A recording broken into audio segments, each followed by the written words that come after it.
Anger is a sacred gateway. Today, we're going to dive into one of the most profound emotions, anger. And however, we're looking at anger not just as a negative force, but as a sacred gateway to healing, especially when we harness it through the energy of the divine masculine. Within each of us is something that we hold. So today, we'll explore how emotions like anger can illuminate our spiritual journey, our adoption stories, and the deep connection that we share with our ancestors.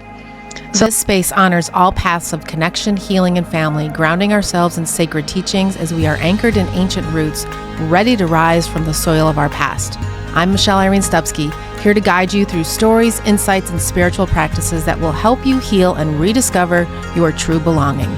Welcome to Angels, Adoption, and Ancestors. So let's transform how we think about anger and discover its potential to guide us towards wholeness. For the longest time, the word adoption didn't resonate with me. It felt like a word that described a separation, because it is, but a sense of being cut off from something vital. And I couldn't quite grasp why it felt so incomplete, and I started digging deeper into my own journey. The word adoption reminded me of the word amputation, and it evoked a sense of something missing or lost and a space that felt unfulfilled and a sickness in my stomach. It wasn't just about being separated from my biological family, it was the emotional distance too, as if part of my identity had been cut off. But over time, I've realized that the healing in this space was not about creating new identity. It was about reclaiming the truth that was already within me. I wasn't incomplete. I was always whole. And my healing journey was about returning to that truth, returning to wholeness.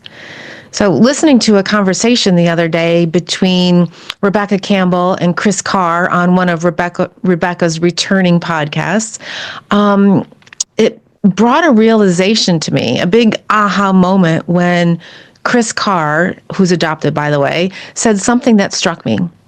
You can't simply cut off parts of your emotional experience and expect to feel whole. That's when it clicked. Not only the anger, but the anxiety and the moments of being uncomfortable in my own skin that I had been carrying, even subconsciously, was a part of me that needed more attention and care, not suppression. And although I've been doing so much personal and intuitive development for many, many, many years, these little moments are big. If it's not for these little moments of recognition, these steps to take to get you to this point, those big ahas wouldn't transpire. Adoptees and many others who have experienced separation or loss often carry this deep well of unprocessed emotions, especially anger and grief. And we're told to feel grateful for and be happy about being chosen. But that doesn't mean the other emotions disappear, even if you adopt that term. This anger needs to be honored, not hidden. But also, it should never be projected onto others. That's not how we release this energy. Projecting it outward only creates more anger, more conflict, and ultimately more suffering. When we release anger by blaming or directing it towards someone else, we aren't healing. We're simply spreading that pain onto somebody else. Instead, the key is transforming anger lies in the eternal acknowledgement and the healthy expressions. It's about recognizing this emotion and then accepting it as a valid part of your experience, and then finding ways to move the energy constructively. So whether through movement, or journaling, or connecting with spiritual practices, the goal is to transmute the anger into something more productive, healing, and transformative, rather than letting it fester and cause more harm.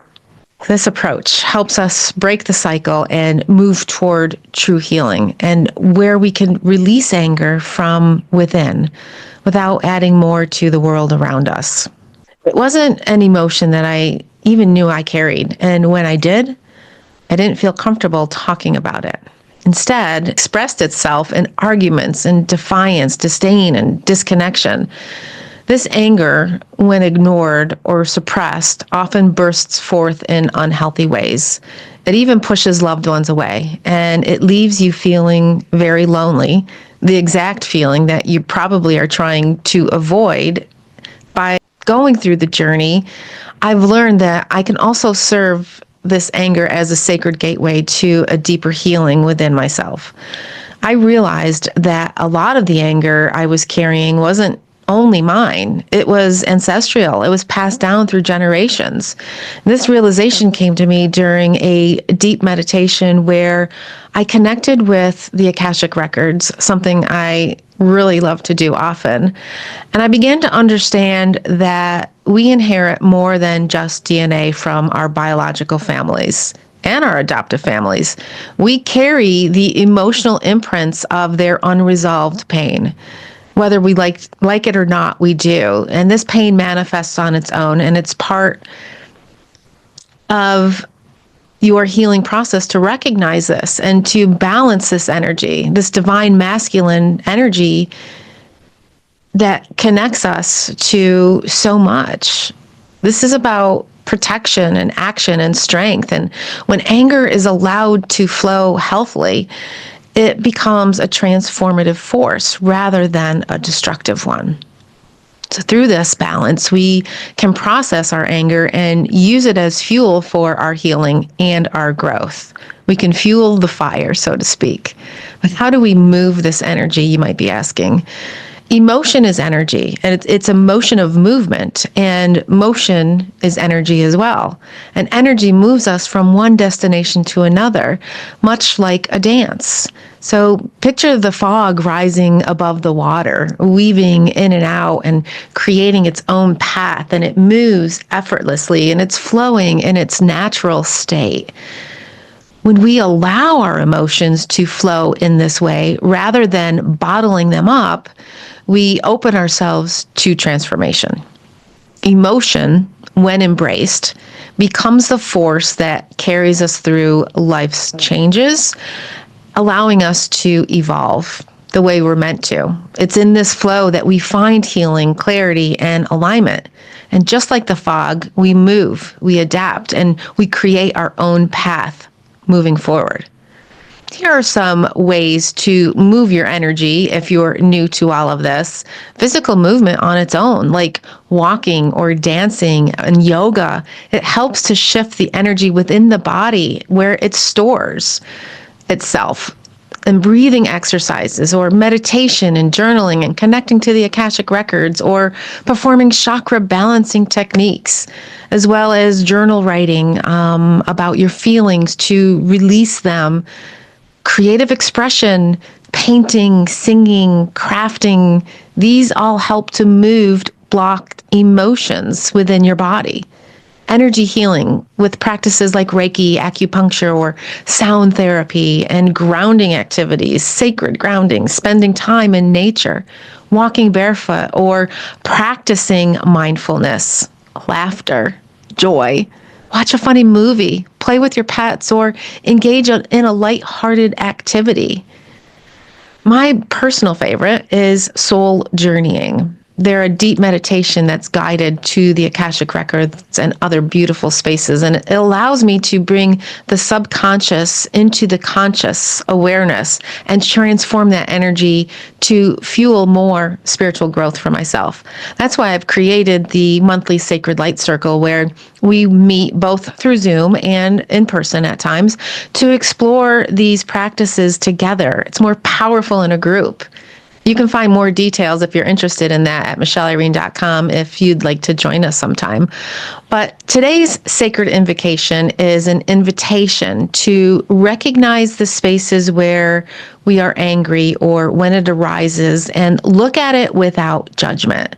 So let's take a moment and take a deep breath in and center ourselves as we begin to rub our hands and invite in the divine masculine energy to guide us through the power of anger and transformation as we breathe in and breathe out and we begin stirring and creating energy to move. Think of this energy as if you are holding this beautiful light in your hand, and light is the thread that weaves it all together and creating new paths simultaneously. Hold this light as your strength and your protection as we call in divine source of strength to help us see our anger as sacred force for healing. Guide me to honor these emotions that I have long suppressed and allow them to begin to flow freely as the balance of divine masculine within me. May I find the power to heal and transform my pain into wholeness. And so it is. Breathe that in.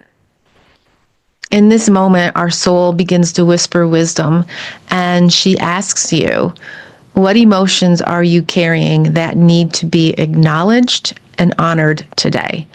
And how can you invite the divine masculine energy into your life to help you heal and protect your well-being? That's a beautiful practice. And I thank you for joining me today as we explored how anger and ancestral healing and the divine masculine all work in harmony together. It's an energy that can guide us through our journeys in a beautiful way. Remember that anger is not something to fear. It's a guide. It's a sacred force that can lead you toward healing and transformation if you so choose.